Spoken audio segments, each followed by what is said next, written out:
What's up, everybody? Gojo here, and today I'm going to be talking about Chapter 305 X23 of Blue Lock. You guys can already see the title of the video. I was right about Rayo. We're going to get into that a little bit. So this chapter of Blue Lock has a lot to do with the other letters that Ego sent out to everybody in Blue Lock. Everybody, all 23 players in Blue Lock. That's why it's called X23. All 23 players in Blue Lock that are currently going to the World Cup, U20 World Cup, got a letter, and they got an assignment to work on while they're waiting. And I think there's like 40 something days left until the U20 World Cup. And yeah, so the chapter kind of starts off with Shadi Bay giving Ego some food. I'm honestly convinced at this point that she got it out for Ego and she trying to smash. She got a little bit of food on her face. I know y'all see that. But anyway, moving on. We start off with Baro getting the football letter. Then we get Bachida at the school. Some of these characters only get like one or two panels to showcase. Some of them only even get a box, like a corner of a panel to showcase what they got from Ego. And I think that's done on purpose to showcase kind of the importance of specific characters' growth throughout the next upcoming days in training for Blue Lock's U20. So before I get into what is so important about Rayo and his panels in this chapter, I wanted to talk about Kunigami. I think that what is going on with Kunigami, because Kunigami got a very specific challenge, and Kunigami obviously is one of my favorite characters. I just love his tenacity, and then him coming back, and then him looking like Ichigo. All of it is amazing.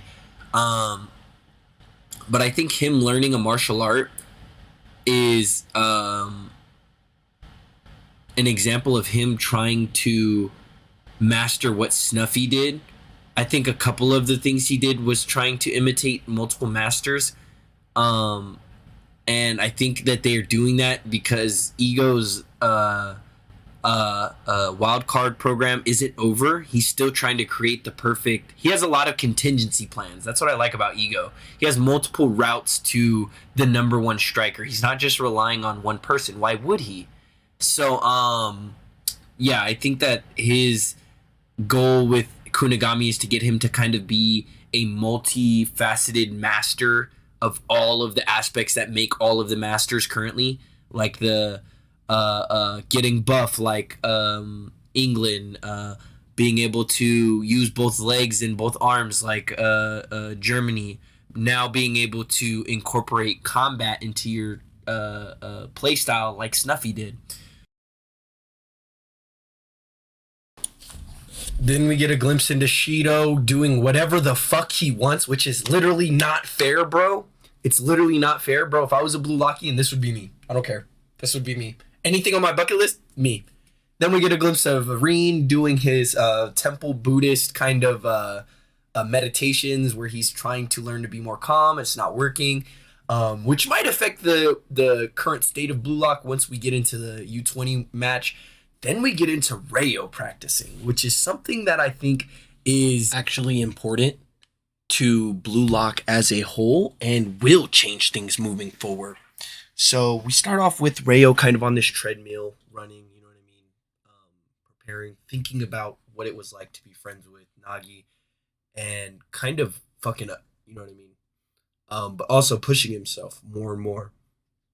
So this is something that I think isn't like I don't think it should be confused with Rayo like being obsessed with Nagi. Like a lot of people make that comparison, like they can't stop thinking about each other, which I guess. But moving on, he you know what I mean, just kind of contemplates what it would have been like if he actually just never met Nagi and if it would have just been easier. Um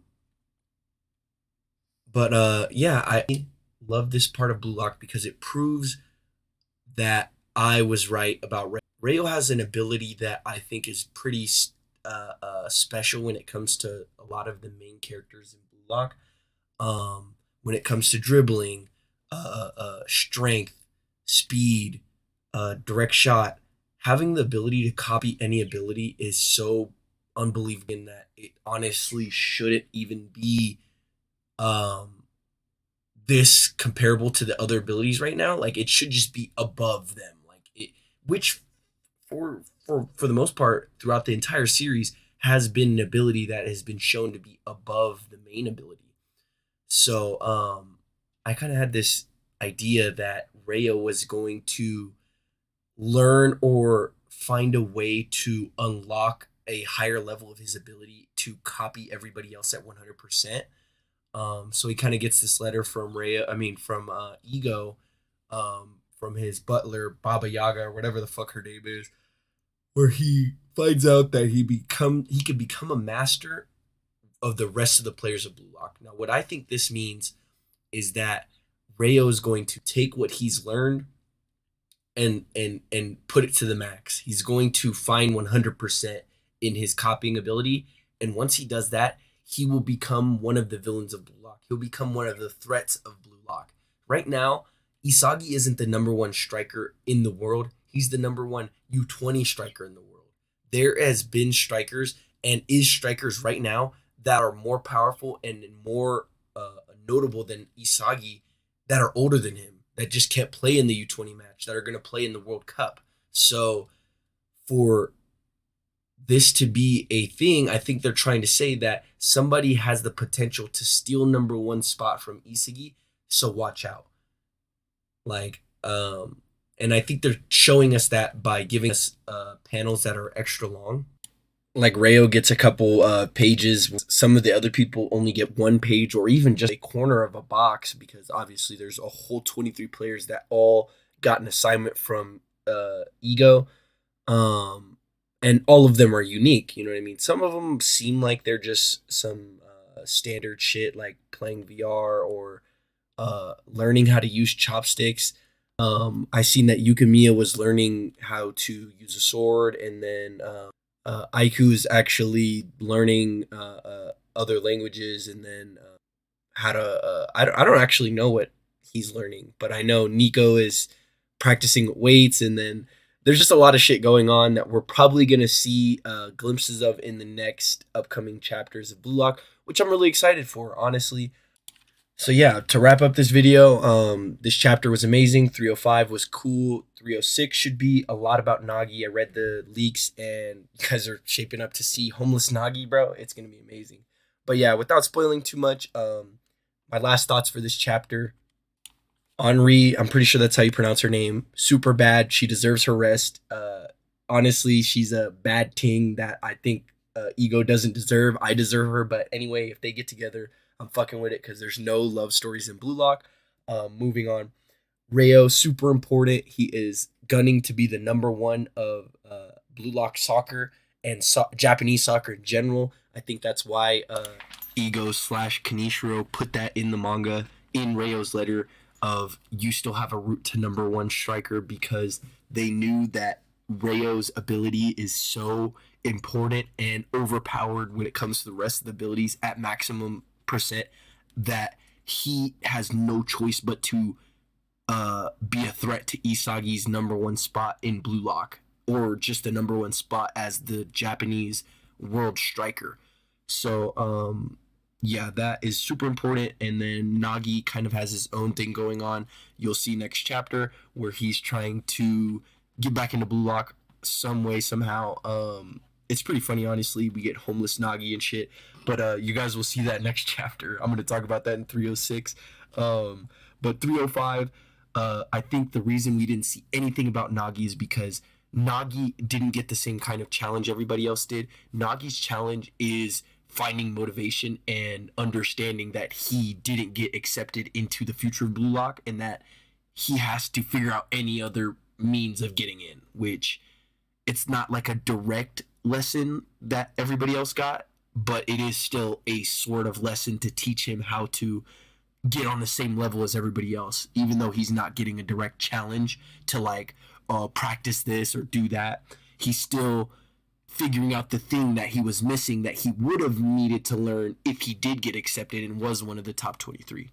And then Kunigami, obviously, he is from this. He got a little short preview of what he's doing. He's fucking learning how to incorporate combat into his soccer, which is something that Snuffy did. So we got him doing combat. We got him getting buff like the UK, and then we also got him learning how to use all his limbs like Noah. So he's kind of learning every ability of the masters, which I think is another contingency plan that Ego came up with. And we also see Reen and then the rest of everybody learning what they learn. I think Reen's going to calm down a lot more in the upcoming chapters when he plays in the U20 World Cup.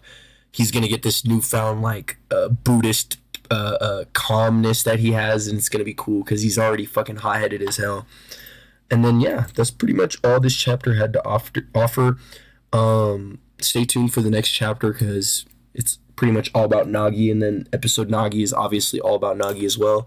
So yeah, I'm gonna be talking about Nagi a lot in the next video. But yeah, thanks for watching. Stay sturdy, my friends.